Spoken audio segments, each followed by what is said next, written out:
नमस्कार, मैं सुनैना कश्यप और आप देख रहे हैं KH लाइव हिमाचल। हिमाचल में सरकार बदली मगर कर्मचारियों की तकदीर नहीं। भाजपा के दौर की अनुबंध व्यवस्था अब कांग्रेस के राज में जॉब ट्रेनी बन गई है। फर्क सिर्फ नाम का है, हालात वही पुराने। ना स्थायित्व, ना पूरी तनख्वाह, ना पेंशन, ना सम्मान। 2 साल तक ट्रेनी बनकर काम करो, फिर परीक्षा दो, तब शायद नौकरी पक्की हो। कांग्रेस जो कभी इन नीतियों को कोसती थी, अब उन्हीं को नए पैकिंग में परोस रही है। लगता है हिमाचल में सत्ता सिर्फ नाम बदलने की मशीन बनकर रह गई है। युवाओं के सपनों के साथ अब ये कोई योजना नहीं, एक राजनीतिक मजाक बन चुका है, जिसमें सरकारी नौकरी सिर्फ लुभावना वादा है, हक नहीं। बात एक ही है, ना नौमन तेल, ना राधा नाचे। यानी ना तो पुरानी पक्की नौकरी की गारंटी बची है, ना ही नई स्कीम में स्थायित्व की कोई चमक। सरकार ने बस नाम बदल दिया। अनुबंध कर्मचारी की जगह अब जॉब ट्रेनी आ गई है। कहने को ये बदलाव पारदर्शिता के नाम पर है, लेकिन नाम बदलने से किरदार नहीं बदलते। हिमाचल प्रदेश में हजारों कर्मचारी सालों से नीति का इंतजार कर रहे हैं। ठेके पर काम करते हैं, पसीना बहाते हैं, मगर तनख्वाह कब मिलेगी भगवान जाने, या ठेकेदार। कई बार तो पूरा वेतन भी नहीं मिलता। बाकी ऊपर से मीठे सपनों की चाशनी, नीति आएगी, लेकिन अब तक तो नीति भी आउटसोर्स लग रही है। ना पक्की नौकरी, ना पूरी सुविधाएं, बस नाम बदलकर जॉब ट्रेनी रख दिया गया। नाम बदलने से किरदार नहीं बदलते और ना ही हालात। पहले आउटसोर्सिंग में पिसते थे, अब ट्रेनी बनकर तपेंगे। जो पहले से अनुबंध पर थे, उन्हें भी अब ट्रेनी माना जाएगा। सत्ता में आने से पहले वादे ऐसे करते हैं जैसे जनता की हर बात सर आंखों पर, लेकिन सत्ता में आने के बाद क्या भाजपा और क्या कांग्रेस। हिमाचल की कांग्रेस सरकार ने अब सरकारी नौकरियों में बड़ा बदलाव किया है। अब जो भी नई भर्ती होगी वो अनुबंध पर नहीं बल्कि जॉब ट्रेनी के तौर पर होगी। यानी अब कोई भी व्यक्ति सरकारी नौकरी में आएगा तो उसे सबसे पहले 2 साल तक ट्रेनी बनकर काम करना होगा।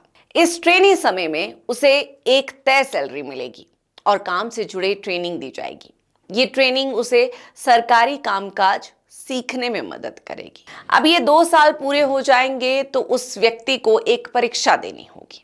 अगर वो उस परीक्षा में पास हो गया तो उसे पक्की नौकरी मिल जाएगी।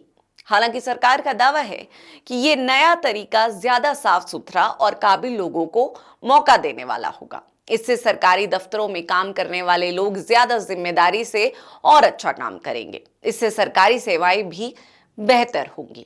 ग्रुप ए, ग्रुप बी और ग्रुप सी के पदों पर जो भी नई भर्तियां होगी वो अब जॉब ट्रेनी के रूप में ही की जाएगी। हालांकि कुछ खास पद ऐसे हैं जिन पर यह योजना लागू नहीं होगी, जैसे HPAS, सिविल जज और आदि। जिन विभागों में इन पदों की जरूरत होगी वहां ट्रेनी रखे जाएंगे। इन ट्रेनी को हर महीने एक तय सैलरी दी जाएगी। जब ये ट्रेनी 2 साल का समय पूरा कर लेंगे तो उन्हें पक्की यानी स्थायी के बारे में करने का सोचा जाएगा, लेकिन इसके लिए उन्हें एक परीक्षा पास करनी होगी। जॉब ट्रेनी को सरकारी कर्मचारी नहीं माना जाएगा, यानी उन्हें पेंशन, लीव एनकैशमेंट या बाकी सरकारी सुविधाएं नहीं मिलेगी। ये सब साफ साफ शर्तों में लिखा होगा और ट्रेनी से पहले ही एक शपथ पत्र लिखाया जाएगा कि वो इस बात को मानते हैं।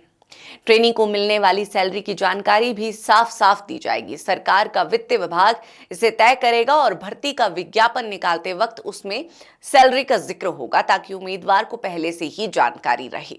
अब ग्रुप ए, बी और सी की सभी भर्तियां इसी नई व्यवस्था के तहत होंगी। भर्ती का काम अलग अलग चयन एजेंसियां करेगी, लेकिन नियम यही होंगे कि पहले ट्रेनी बनना होगा, फिर परीक्षा पास कर पक्की नौकरी मिलेगी। सरकार का दावा है कि जॉब ट्रेनिंग योजना सिर्फ सरकारी विभागों तक सीमित नहीं है, बल्कि ये बोर्ड, निगम और उन संस्थाओं पर भी लागू होगी जिन्हें सरकार से पैसा मिलता है। लेकिन इसके लिए जरूरी होगा कि इन संस्थानों को पहले अपने नियमों के अनुसार सरकार से मंजूरी लेनी पड़ेगी, चाहे वो कोई भी विभाग हो, बोर्ड हो या कोई अनुदान पाने वाली संस्था। सभी को जॉब ट्रेनी भर्ती से पहले प्रशासन विभाग से अनुमति लेनी होगी। ये मंजूरी सरकार विभागों में भर्ती के बराबर नहीं मानी जाएगी, बल्कि अलग मानी जाएगी। यानी अगर कोई ट्रेनी किसी बोर्ड या निगम में रखा गया है तो वो राज्य सरकार का नहीं बल्कि उसी संस्था का ट्रेनी माना जाएगा। इसमें सरकारी आरक्षण नियमों का पूरी तरह पालन किया जाएगा, चाहे ट्रेनी की भर्ती किसी भी विभाग में हो। सरकार की जो आरक्षण नीति है उसी के अनुसार नियुक्तियां की जाएगी। ट्रेनी को कुछ सीमित सुविधाएं मिलेगी। अगर किसी ट्रेनी को काम के सिलसिले में बाहर जाना पड़े तो उसे सफर और दिन भर का भत्ता उसी दर पर मिलेगा जो सरकारी अधिकारी को न्यूनतम वेतनमान पर मिलता है। साथ ही ट्रेनी हिमकेयर और आयुष्मान भारत जैसी योजनाओं का लाभ ले सकेगा, लेकिन सरकारी अस्पतालों के नियम उस पर लागू नहीं होंगे। ट्रेनी को हर महीने दिए गए काम पूरे करने होंगे, यानी जो जिम्मेदारियां दी जाएगी उन्हें समय पर और पूरे मन से निभाना होगा। नियमों के अनुसार ही उसकी समीक्षा होगी।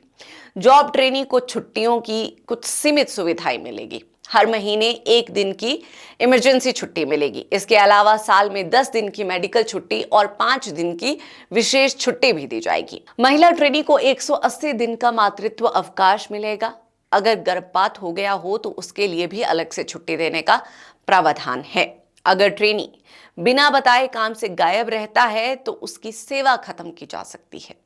छुट्टी सिर्फ तभी मिलेगी जब मेडिकल कारण सही हो और डॉक्टर की पक्की रिपोर्ट साथ हो। भर्ती के समय महिला उम्मीदवारों का मेडिकल टेस्ट भी करवाया जाएगा। अगर कोई महिला भर्ती के समय 12 हफ्ते या उससे ज्यादा की गर्भवती पाई जाती है तो उसे अस्थायी रूप से भर्ती से रोका जाएगा। उसकी भर्ती डिलीवरी के बाद दोबारा जांची जाएगी, लेकिन ध्यान रहे मेडिकल खर्च का कोई पैसा सरकार नहीं देगी। जो लोग पहले से अनुबंध पर काम कर रहे हैं उन्हें भी अब जॉब ट्रेनी माना जाएगा, यानी पुराने अनुबंध कर्मचारी भी अब नई ट्रेनी व्यवस्था के दायरे में आएंगे। जिन लोगों को पहले से ऑफर लेटर मिल चुके हैं वो भी अब इसी योजना के तहत माने जाएंगे और ये नियम 20 फरवरी 2024 से लागू माना जाएगा। सरकारें वादे करती हैं, युवाओं को नौकरी, कर्मचारियों को स्थायित्व और जनता को न्याय दिलाने के सपने दिखाए जाते हैं, लेकिन जब बात निभाने की आती है तो सब कुछ योजना के नाम पर टाल दिया जाता है। हिमाचल की जॉब ट्रेनी योजना इसी सियासी छल की मिसाल है, जहां स्थायी रोजगार की जगह अब 2 साल की अनिश्चित ट्रेनिंग और परीक्षा की तलवार लटका दी गई है। कांग्रेस और भाजपा दोनों ने सत्ता में आने से पहले कर्मचारी हितैषी दिखने की कोशिश की, लेकिन सत्ता में आते ही व्यवस्था के उसी पुराने ढांचे को थाम लिया जाता है।